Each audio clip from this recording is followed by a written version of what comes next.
So Darren, we're talking about white space today, so I think the best way to start is to actually give a definition of what white space is and what it means for the average reseller. Okay, I like to refer to white space as opportunity gaps.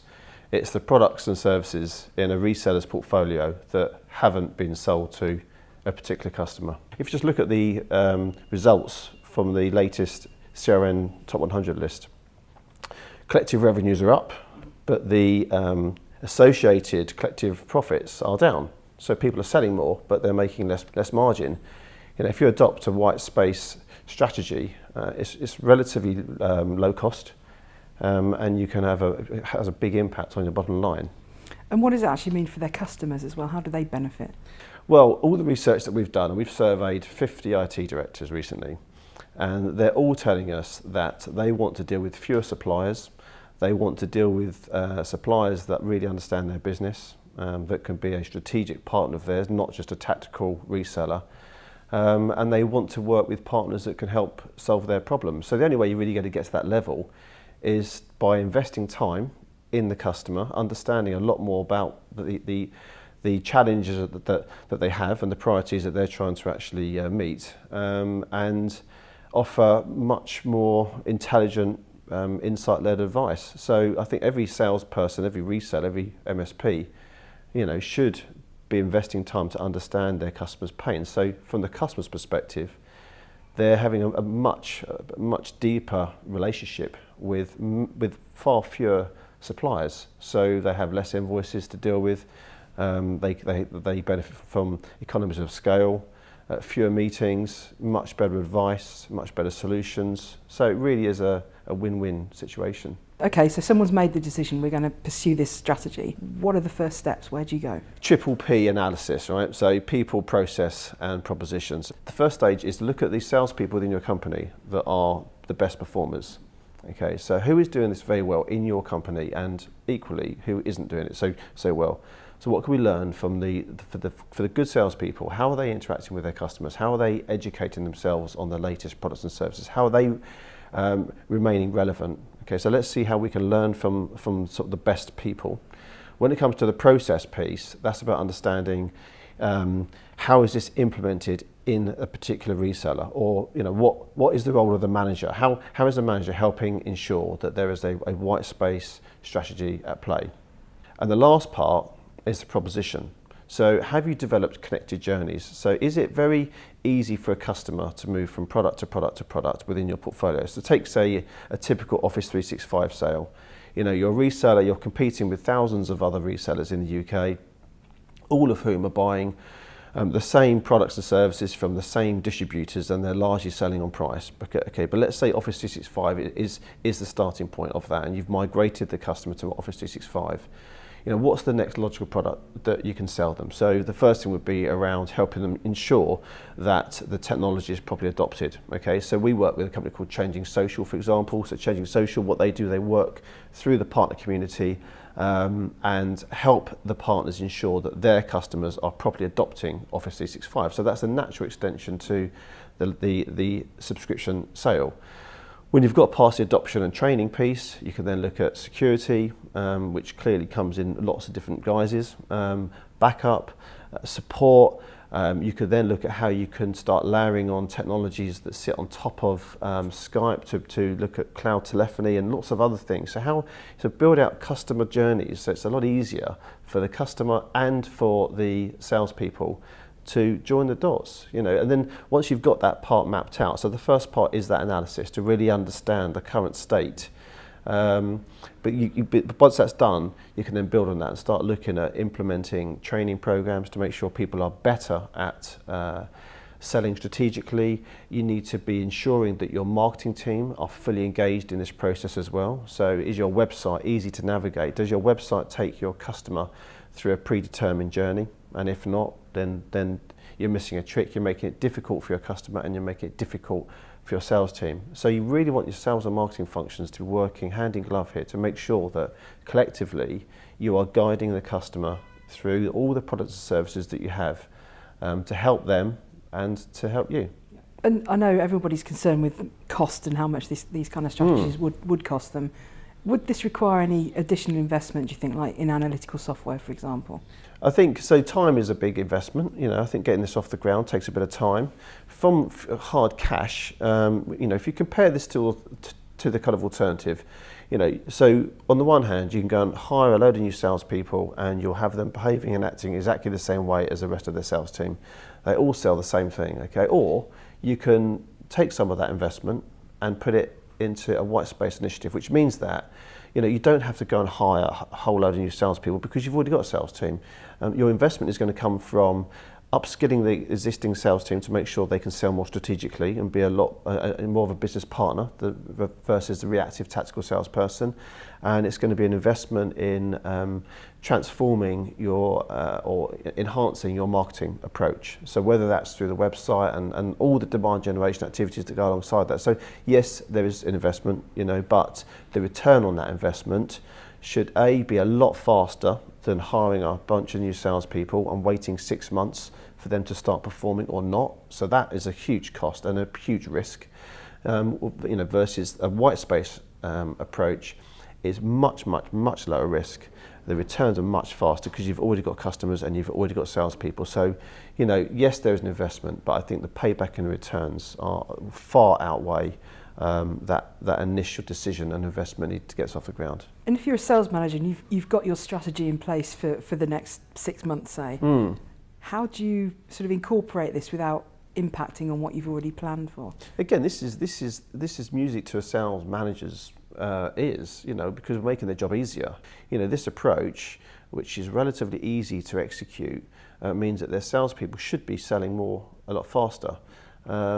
I would certainly advise, if you're a sales manager, it's not just about the people. I think you also need to invest in some technology. It comes back to your question about investment. We work with a partner called ClientShare. So what ClientShare have is a platform. It looks and operates a bit like LinkedIn.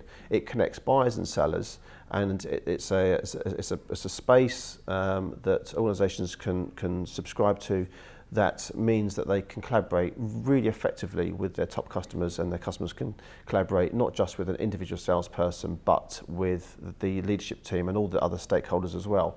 So from a sales manager's perspective, providing they've got the right tools, this is making their job a lot easier. They're having to, in theory, their salespeople should be probably having fewer meetings, and the meetings that they are going to with existing customers versus a whole bunch of new ones should return faster sales. So, again, I don't see any negative at all from this from a sales management perspective. And does it require any additional training, say, for the sales force? Would you advise that? Yeah, absolutely. If you just look at the changing role of a typical CIO, they're moving and have moved for the last 5-10 years from being, I guess, techies to business people. So their role in a company is to work with the board and help guide the board on the different technologies that need to be implemented to help them deliver their business plan. So the role of a CIO is changing, which means that the role of a salesperson has to change as well. They've got to move from being just salespeople to being business partners. They need to understand about business, being commercially savvy, why companies invest in anything ever. They need to really be a lot more strategic. So yes, they will have to be trained. There's no question about that. But then I think people should always be on a learning journey of some capacity. So they need to be understanding more about business, because if you understand how to be a strategic salesperson, then you will naturally ask different questions. You'll be asking about the direction of travel for the business, the impact if they don't do certain things, if they don't invest in technology. And when you start asking, much more insightful questions, then it opens up a lot more opportunities. So one is around the skills, and the other piece, of course, is to understand very clearly how their portfolio of products and services all fit together. And certainly at Boosh, we help organisations tackle that in a couple of ways. One, yes, we have a successful training business, but equally, rather than just focusing on skills, we create some physical games to actually bring propositions to life. So we'll sit with a partner, we'll work out the best way to help educate and embed a particular proposition into the sales team, and get them to play it back to us. So there is definitely training needed. But equally, you know, the return on that investment of the training is material, because all of a sudden you're going to have more of your salespeople selling more of your whole portfolio, which clearly is going to have a big impact on the bottom line. Absolutely.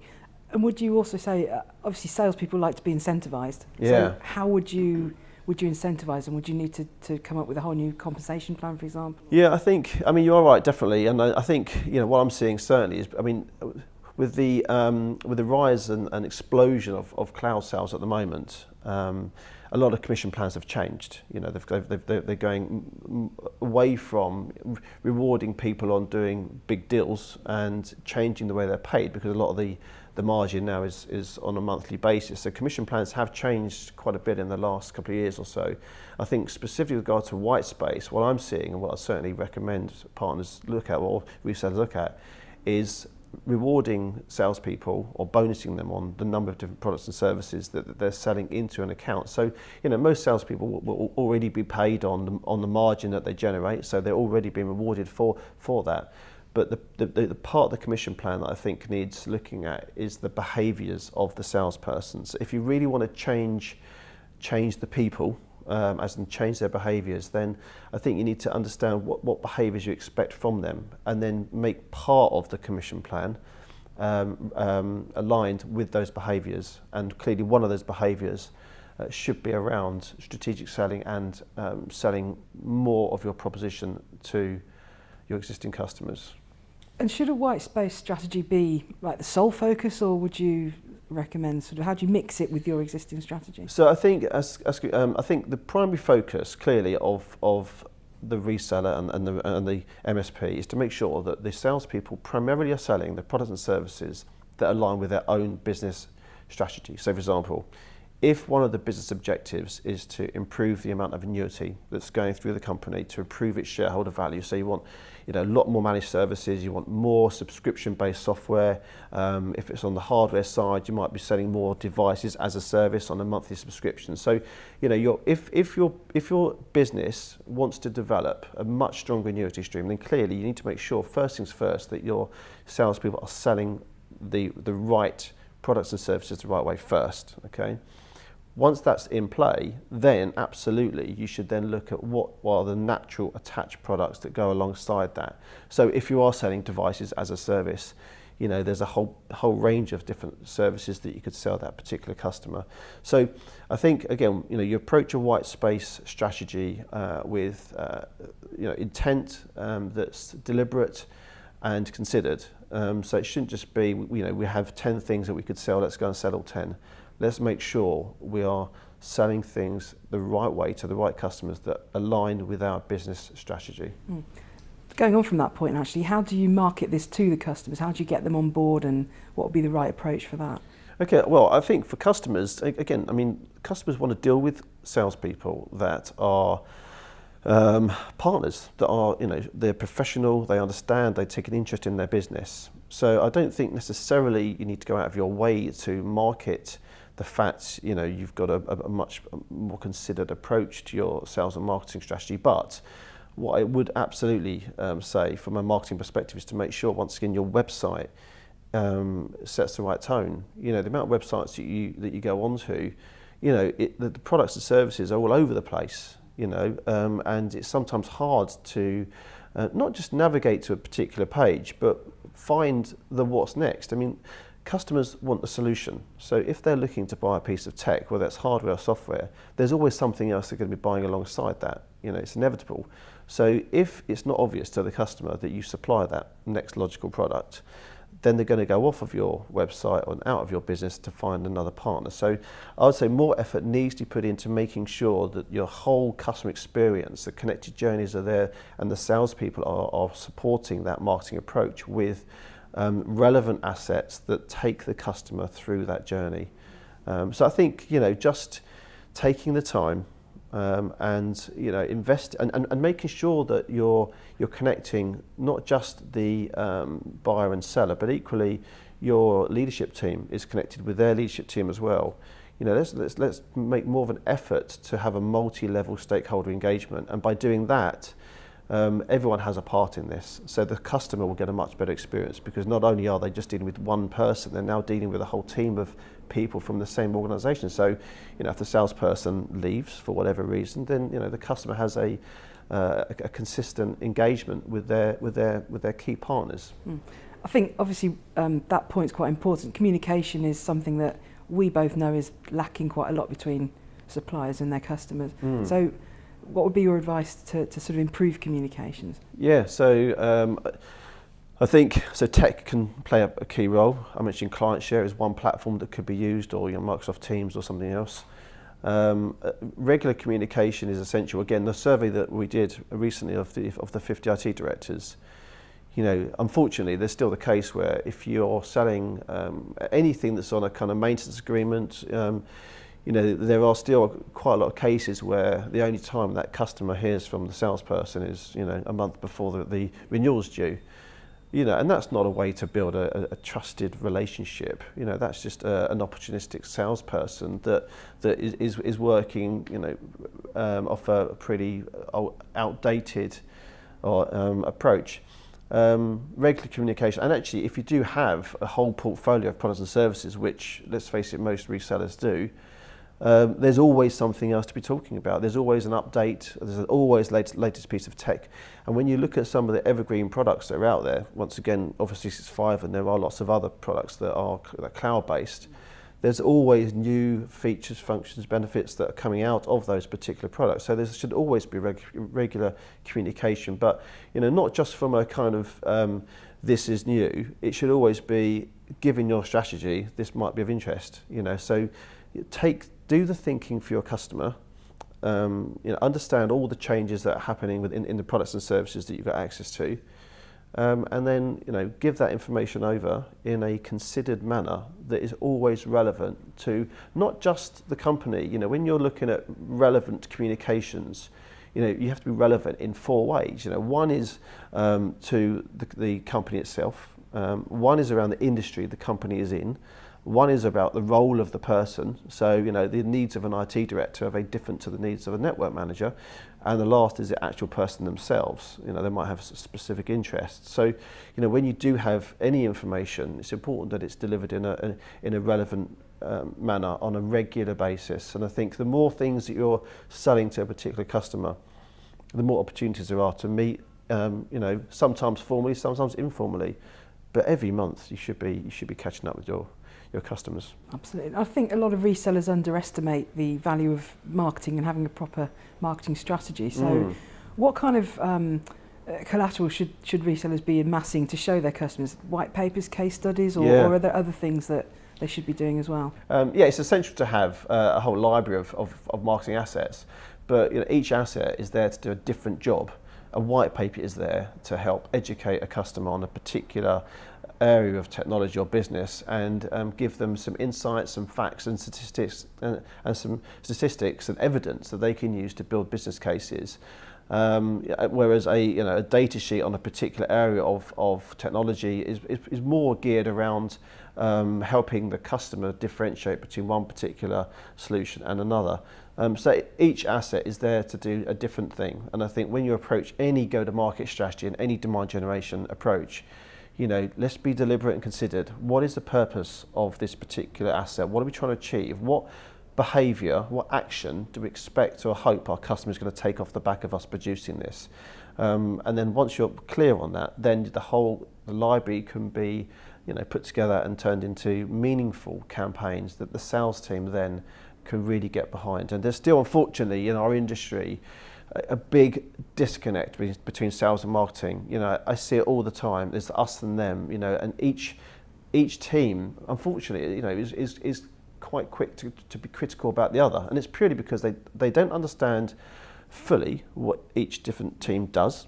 They operate in silos often, and there's no considered and joined up campaigning that involves sales and marketing. And I think if you take it from the customer's perspective, the customer just wants help. They want solutions to identified problems that they have, or that are identified problems that they're going to have based on their business strategy. So they expect, if they're dealing with a partner or a reseller, to be given a consistent approach. If they pick up a piece of marketing from the web or through some other digital means, when they're speaking to a salesperson, they do expect the salesperson to understand about that campaign. And if the salesperson doesn't, it starts diluting the credibility of the whole organisation. So I like to see sales and marketing teams working more closely together. And when I have seen that work, the results are fantastic, exponential compared to the siloed, disconnected approach.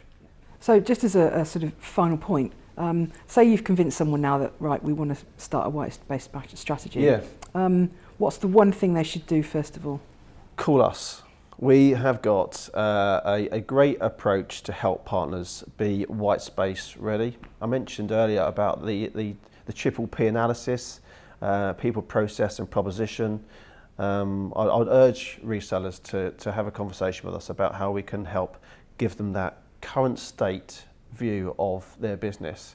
Because when you go through that process, you very quickly realise the opportunity within your existing account base. I mean, we did some work recently with a reseller. We just looked at just a couple of vendors that are in their portfolio, and in each case, they're big, well-known vendors, but the attach rate in both cases was less than 10%, and yet the margin opportunity is great, and customers really like the particular technology. So everyone wins from having a white space strategy. But yeah, the first thing is to understand your current state. And yes, we definitely can help partners get a better view on where they are on that journey. Okay, fantastic. Thank you very much, Dan.